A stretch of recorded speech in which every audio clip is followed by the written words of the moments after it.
last cool air of winter collides with the warm, moist air of spring, high above the central United States. Then, suddenly, terror.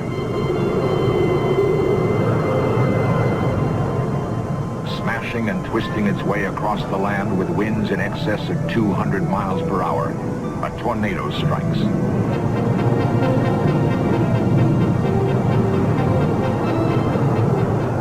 In all of nature's fury, there is no windstorm as great or as deadly as the killer tornado.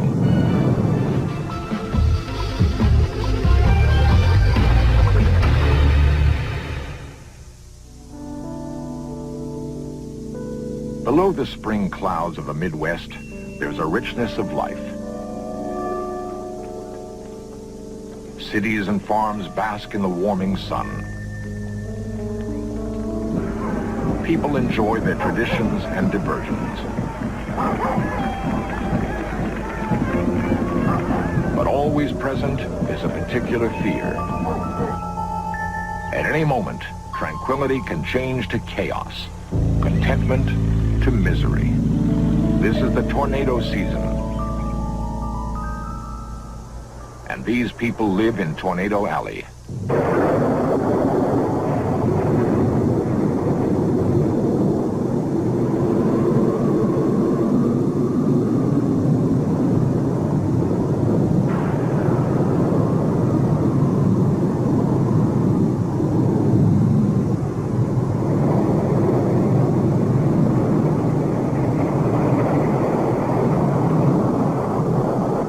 Statistics say that a city within a tornado area will be hit only once in every 250 years.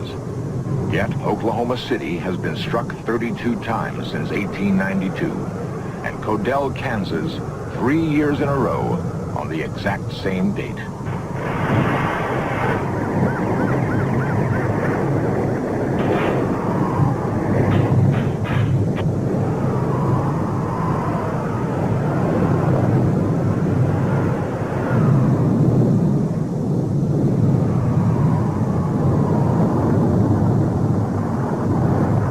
In 1974, 148 tornadoes killed 300 people and injured 6,000 more across 13 states, all in the same day.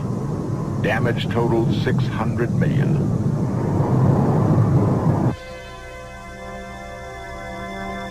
Tornadoes attack the land with circular winds that topple structures and send bits of metal and wood through the air with lethal velocity.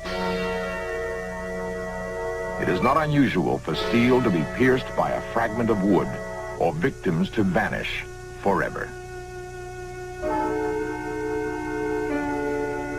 The force within a tornado is equal to all the energy in the United States running full power for 5 minutes. Survivors of a recent tornado in Holton, Kansas, comment on their experience with the twister. Everybody respects them, I believe. I know I sure do. You just never can tell what they will do or where they will hit. I know these tornadoes here, they hit, and then they bounce up, and then they come back down just like rubber balls. You just know where they're going to get next. I think pretty much that they fear them, but yet they keep an eye on them. If the tornado's coming, a lot of them can see it 4 or 5 miles away, and they will keep an eye on it instead of going to the basement where they should go. The worst disaster we had here was in the trailer, mobile home, and there was 4 people in it when the tornado hit it. Apparently they were not warned. The trailer is set right up yonder, and as you can see, it was carried down here, and the frame sets over here, and it just looked like it picked it up and blew it up. They found a woman and a little girl approximately around a quarter of a mile from the scene. The father of the little girl, he died long in the night that same evening. To millions of people, tornadoes are a frighteningly real part of everyday life. Each year, the United States suffers damage in the millions. The value of the lives lost is, of course, incalculable. The tornado is the fiercest of all storms. Unlike the hurricane, it can unleash its fury with virtually no warning, bursting forth from the storm in an instant to ravage the earth for seconds or as long as 3 hours. Hoping to increase the crucial warning time the public needs to avoid tragedy, a counteroffensive is being waged by a dedicated group of men and women who are probing this mysterious and lethal phenomenon. Well, what I've prepared here is a sketch of an actual thunderstorm. It's a vertical cross-section, and the red arrows here indicate the major updraft within the storm, and the blue indicates the downdraft. Men such as Dr. Ernest Agee and his associates at Purdue University hope to answer the most basic question of all. What makes a tornado behave the way it does?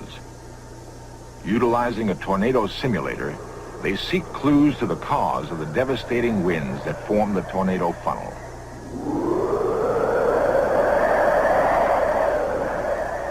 Although there is no one answer, most scientists acknowledge that it is the interaction of warm and cold fronts that produce the thunderstorm. Just what starts the clouds violently rotating is still not fully known. It could be a function of the Earth's rotation or some internal phenomenon within the storm itself.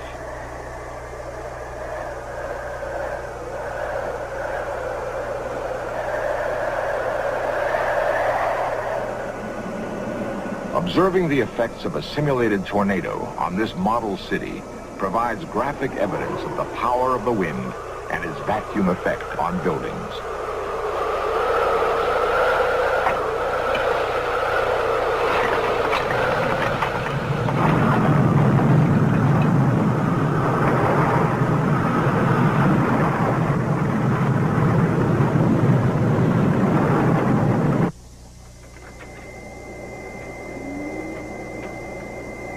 The National Severe Storms Laboratory in Norman, Oklahoma, lies in the heart of the nation's most active tornado area.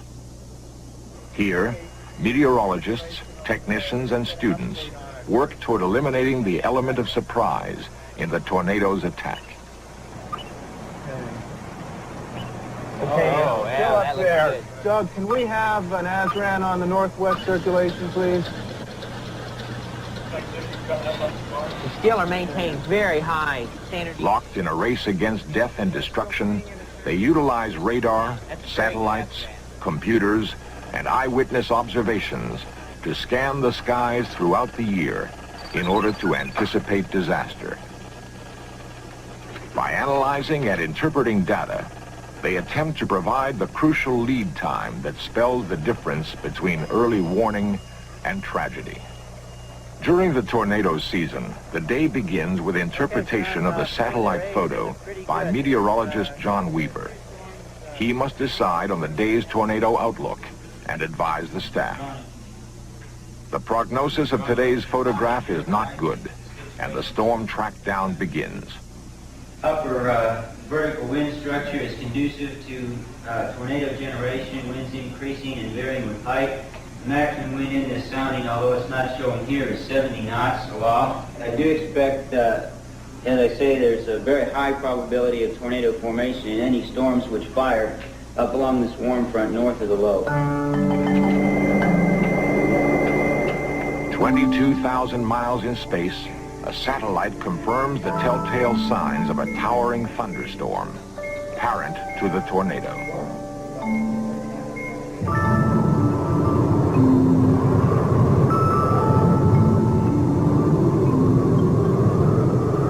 Okay, we're going to watch the circulation up here. It's updating now. In a darkened room, a handful of men track and predict the storm, hoping to outguess its deadly intention. Okay. Look at Might that. ought to call the weather service back and update them and call John. We got a forecast position on there. Nerve center for the chase, they watch with mounting interest. All right. Looks like we ought to do something on that. Within minutes, the Storm Center issues an advisory. This just in. The National Weather Service has just issued a storm watch for the following areas of Kansas: Jackson, Cook County, Marion County. Miles away, the skies only hint at what is to follow.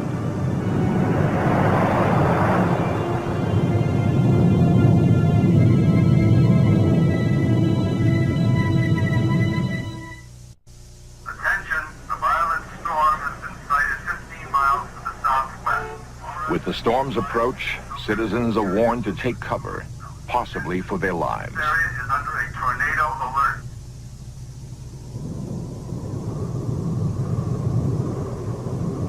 Okay, let's go. It's already going up. Racing against time, an intercept chase team heads out to find the storm system and document the tornado's formation without becoming victims themselves.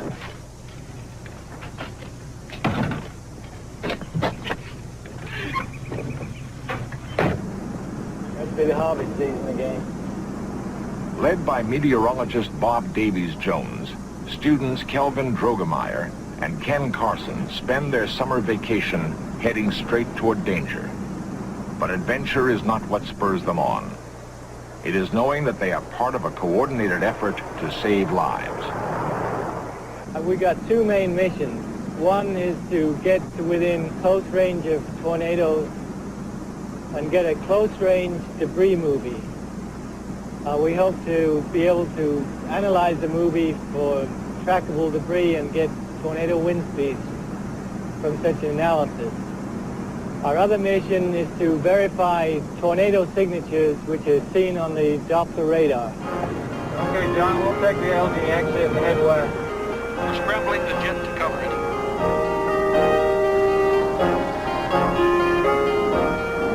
Aerial observation and recording of the storm's activity is initiated using a specially equipped F-4 Phantom jet. Okay, John, we're just turning on the I-35 just outside the lab. We're going to head south on Highway 76. Flying near the speed of sound, the pursuit plane penetrates the storm system.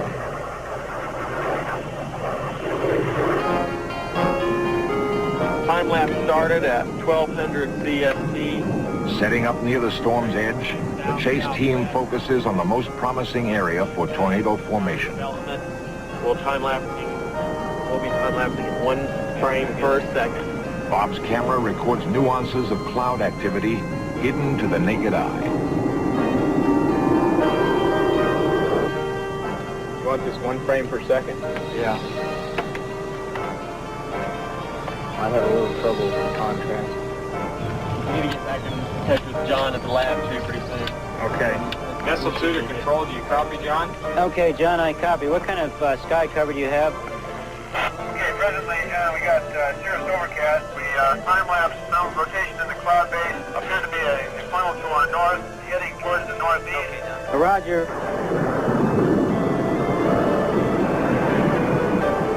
Just been up on the observation deck, and there's a big new set of towers building into the southwest side of that El Reno. Okay, thank you, Brad. OU1, do you copy? Okay, control this. OU1, go ahead. John, we've got some towers that are growing pretty explosively to the northwest here. We're beginning to paint an echo on the scope, and I wondered if you could go up and take a look at those storms. We're looking to the northwest. We have an extensive rain-free base. The towers are rapidly building. A little bit hazy, and we're having difficulty trying to see some of the features, but we are approaching. It should give a better indication later on. Okay, Roger, stand by, John. I'm going to see what Doppler has on that. Okay, Don, we got some good cyclonics here at mid-levels, 5 kilometers high. Coordinates are 297 at 58 kilometers. Okay, thanks, Larry. You see that, Mike? Yeah, Don. John, we've got some cyclonic shear, 297 degrees, 58 kilometers. And if you have a new satellite picture, we'd like to see that, too. All right, thank you. Interpreting local cloud patterns, the chase team narrows in on the storm. For the experts, there's no doubt now. A tornado is forming. As information comes in, the worst seems imminent. Okay, John, what do you see? Okay, presently, John, the towers are growing very rapidly. It appears to be rotating quite dramatically. The appearance from here, John, looks like a rotating atomic bomb.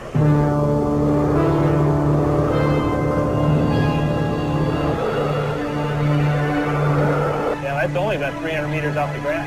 So we're looking at it. 200 miles per hour. Don, this thing is really wrapping up. We better go to the tornado. Okay, Larry.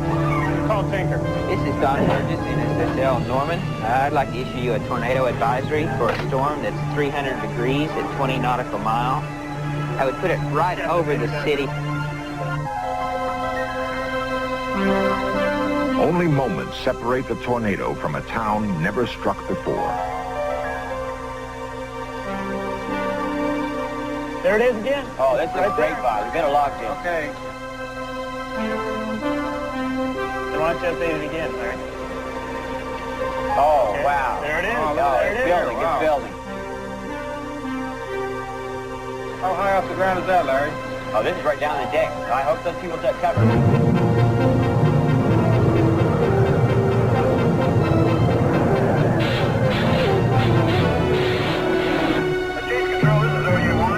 Go ahead, OU1. Roger, John. We have debris, a tornado on the ground just to our southwest.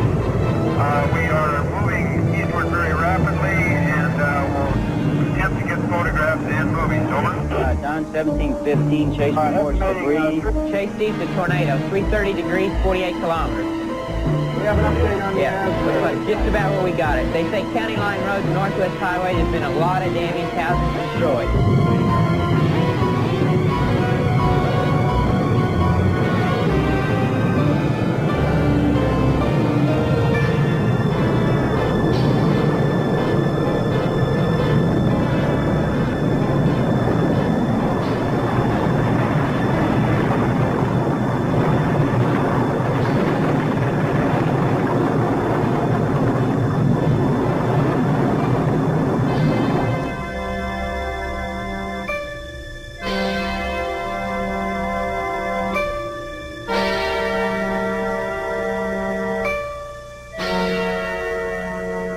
For some, being lucky means the storm missed them. For farmer Dean Stouse, it means being alive and able to rebuild. Yeah, we lost cows and calves and sows and some pigs, and I've still got some sows missing, haven't come back. And but there could have been a lot more killed than what actually was for all the debris and tin. There's a lot of tin flying around, and just like here, there was 41 fat cattle ready to be shipped Thursday, and this was Friday, the next afternoon, and we found every one of them, and no broken legs or anything like that. And I don't know how they got out of it. You can just see that stuff just pounded right in the ground, and they got away. Dean's wife, Karen, was alone in the cellar with her infant when the tornado struck. I could hear things breaking, but I had no conception of the wind or anything because I was singing lullabies as I was feeding my son his food. And I didn't know the roof was off or the windows were out until I opened the door to the basement and could see the sky. And usually there's 2 flights of stairs going up to the attic, and they weren't there. Until now, you haven't been actually in contact. We helped back when there was tornadoes south of here in Topeka and Meriden area, Silver Lake, when I was these boys' size. And, I just never was personally involved, of course. But I am now. I guess it frustrates me so much that people are primarily concerned with the house, and the house can be rebuilt with income, but if we don't get the farm going, we don't have any income. But had it not been for advance warning, Karen Stouse and her baby might have been added to this year's list of fatalities. A list that is diminishing because of the dedication and skill of the men and women of the National Severe Storms Laboratory.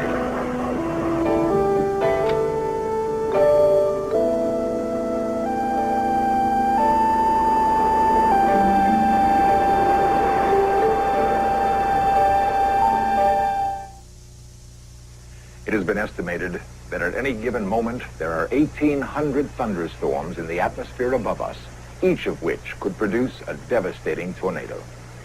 Despite all the advances in the science of meteorology, the tornado remains perhaps the most challenging weather event of all. To date, we have no way to stop the tornado. We can only try to cope with it. Can we expect someday to be able to modify or control this unique force of nature? Dr. Edwin Kessler, director of the National Severe Storms Laboratory.